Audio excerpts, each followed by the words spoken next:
एक ही दिन में पूरे शहर के सभी मोबाइल फोन को आकाश से आई एक रहस्यमय शक्ति ने खींच लिया। यहाँ तक कि रजाई के नीचे छिपाने वालों को भी नहीं बचाया जा सका। एक समय पर पूरा शहर आतंक में डूब गया। अनोखी बात यह थी कि जनता को डरा रही थी यह अज्ञात रहस्यमय शक्ति नहीं, बल्कि बिना मोबाइल के दिन कैसे बिताए जाएं। देखते ही देखते पुलिस स्टेशन घेर लिया गया, लेकिन आमतौर पर सूचनाएं रखने वाले पुलिसकर्मी भी तब चकरा गए। अच्छी बात यह थी कि मोबाइल के गायब होने से फोन के उपयोग पर कोई असर नहीं पड़ा, लेकिन कुछ ही लैंडलाइन फोन थे जिन्हें उच्च अधिकारियों ने कब्जा किया हुआ था और यहाँ तक की लंबी कतारें भी लग गई। स्थानीय सरकार ने तुरंत एक आपात बैठक बुलाई। कुछ लोग मान रहे थे कि यह आतंकवादी हमला है, तो कुछ लोगों का सोचना था कि यह किसी अंतर्राष्ट्रीय कंपनी की शरारत है। कुछ लोग तो ये भी सोचते थे कि यह एलियंस का काम है। थोड़ी देर के लिए अलग अलग बातें चल रही थी, लेकिन कोई सुराग नहीं था। जब शहर की स्थिति नाजुक थी, कुछ बेईमान व्यापारी इस संकट से मुनाफा कमाने की कोशिश कर रहे थे। मोबाइल व्यापारियों ने तुरंत दूसरे शहरों से कुछ मोबाइल मंगाए। उम्मीद थी कि वे रातों रात अमीर बन जाएंगे, लेकिन उन्हें नहीं पता था कि जल्द ही उनके इस प्रयास पर पानी फिर जाएगा। मोबाइल फोन आपूर्तिकर्ता रात को अचानक प्रकट हुई सिग्नल टावर द्वारा रोक दिए गए और अनगिनत मोबाइल फोन पूरे राजमार्ग पर फैल गए, जिससे रात को दिन जैसा उजाला हो गया। अंत में राजमार्ग पलट गया और मोबाइल फोन आपूर्तिकर्ता को पूरी तरह से डुबो दिया।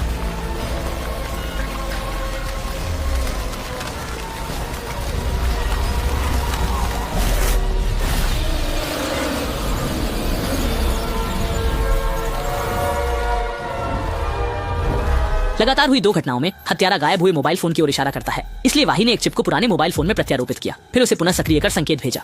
ठीक है गोरन, कुछ ही देर बाद मछली ने चारा निकल दिया। वाही अपनी सहायक नीना के साथ तेजी से सिग्नल को ट्रेस कर रही थी। जब विकिरण मीटर लगभग बाहर निकलने वाला था, तभी अचानक चारों ओर सन्नाटा छा गया। सामने केवल अनंत झील के अलावा कुछ भी नहीं था। लेकिन अगले ही पल आकाश में मोबाइल का तूफान आने लगा। सचमुच ली है कि प्राचीन कविता की तरह काले बादल शहर पर छा गए। इसके तुरंत बाद मोबाइल तूफान अचानक एक बाज के पंजे का रूप ले लिया। सोने के पंजे को देखकर वह एक खराब नस्ल की मुर्गी नहीं थी। शक्तिशाली ताकत ने कुछ ही सांसों में ऊंचे सिग्नल टावर को जमीन से उठा दिया, फिर से बादल बनकर दूसरी जगह पर छा गई। इस राक्षस की क्षमता को अपनी आंखों से देखने के बाद वाशी जानता था कि यह मानव शक्ति के लिए लड़ी जा सकने वाली कोई चीज नहीं है। इसलिए उसने जल्दी से रक्षा मंत्री से संपर्क किया और सात भाई को तुरंत सक्रिय करने का सुझाव दिया। केवल वही जो कभी भारतीय संस्करण का ट्रांसफार्मर था, उनके लिए एकमात्र उम्मीद थी। लेकिन मंत्री सात भाई को फिर से नियंत्रण से बाहर होने और जिम्मेदारी का सामना करने से डरते थे लेकिन उसने उसे मना कर दिया और संबंधित व्यक्तियों की सुरक्षा के लिए तुरंत भारी मात्रा में सशस्त्र बल भेजे और संचार बहाल करने के लिए सिग्नल टावर की तुरंत मरम्मत की। लेकिन जल्दी ही उसे अपनी मूर्खता के लिए खामियाजा भुगतना पड़ा। जैसे अनगिनत मोबाइल फोन चींटी के झुंड की तरह उमड़ पड़े और सभी सैनिकों को घेर लिया। उनके शरीर को नियंत्रित कर सकते थे और घातक विनाश पूरा कर सकते थे। राक्षस से निपटने के लिए जो सशस्त्र बल थे वे यूनान में नर्क में बदल गए।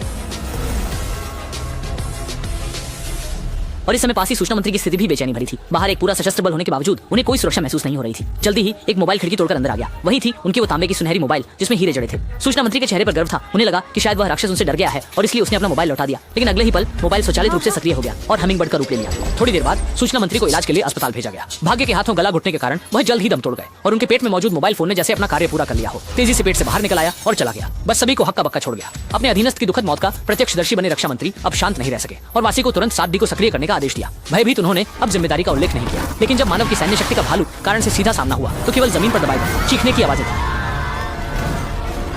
उकाब ने अनगिनत लोगों को ऊंचाई से फेंक दिया। नाजुक वक्त पर बहुप्रतीक्षित सातवें भाई ने घटनास्थल पर पहुंचकर उन्हें सुरक्षा जाल से बचा लिया। उकाब ये देखकर फिर हमला करता है और जमीन पर उतरते ही अनगिनत मोबाइल फोन में विभाजित हो जाता है। सातवें भाई को घेरने की कोशिश करता है, उन्हें पूरी ताकत से कुचलने के लिए। लेकिन एकमात्र चालाक मशीन जो इस राक्षस से मुकाबला कर सकती है, सातवां भाई भी तुरंत हार नहीं मानता और उकाब के खिलाफ बराबरी से लड़ता है। हालांकि भले ही उसके पंख गोले से उड़ जाएं, उकाब तेजी से उन्हें बहाल कर लेता है और वही तरीका उस पर दोबारा उपयोगी नहीं होता।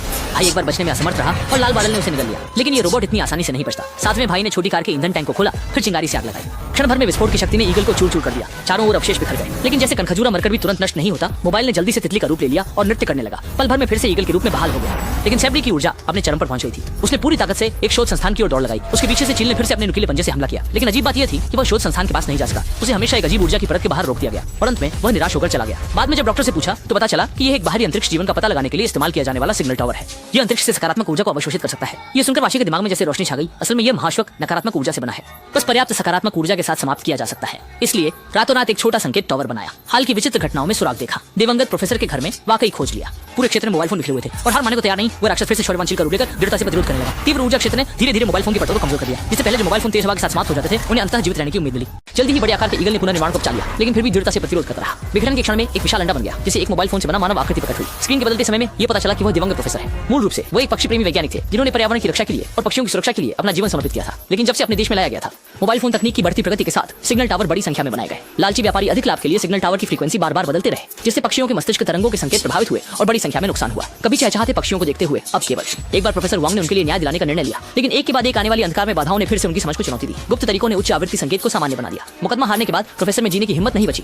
मृत्यु से पहले उसने सभी सिग्नल टावर खो दिए। लेकिन प्रोफेसर की गहन नाराजगी समाप्त नहीं हुई। इंसानों से परे की शक्ति ने उसे धीरे धीरे काले पक्ष की ओर धकेल दिया। इस प्रकार उसने सभी पक्षी आत्माओं को इकट्ठा किया और मानव जाति से बदला लेने का फैसला किया। हर मोबाइल धारक से बदला लेने का निश्चय किया। भले ही प्रोफेसर की स्थिति दिल को छू लेती हो, लेकिन इंसानी दुनिया की रक्षा करने के उनके कार्य तथ्यतः यथार्थ है। वाशी ने फिर से सिग्नल टावर को चालू किया और मानव प्रौद्योगिकी और 2 बुद्धिमान रोबोटों को इकट्ठा किया।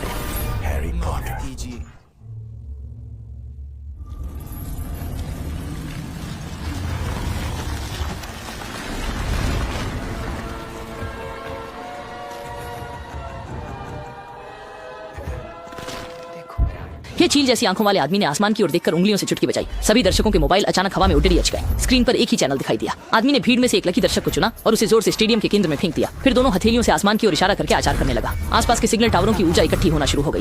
बिजली की तेजी से नीचे गिरी और बस कुछ ही पल में वह भाग्यशाली व्यक्ति राख बन गया। जाहिर हुआ कि जब सिग्नल रेडिएशन की ऊर्जा एक निश्चित स्तर पर पहुंच जाती है तो ये सच में हत्या कर सकती है। आसपास की भीड़ दहशत से ठिठक गई और भयभीत होकर चारों ओर बिखर गई। लेकिन अनगिनत मोबाइल फोन झुंड में आ गए और चुप्पू को जाम कर दिया।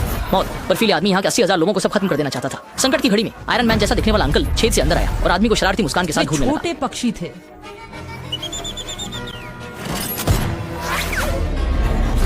प्रोफेसर ने आसानी से उस हाथ की पिस्तौल से बच निकला जो उसकी ओर थी और तुरंत वाशी के रूप में बदल गया। लेकिन इस समय काला हुआ सांत्वा भाई किसी पर दया नहीं करेगा क्योंकि उसने पहले ही अपनी गर्लफ्रेंड की मदद से उन्नयन पूरा कर लिया है। संस्करण 2.0 का सांत्वा भाई ने एक रोबोट सेना की भी नकल कर ली। जब मोबाइल अवतारों से घिर चुके थे, पहली फिल्म में दिखाई देने वाली युद्ध मशीन एक बार फिर से प्रदर्शन करती है।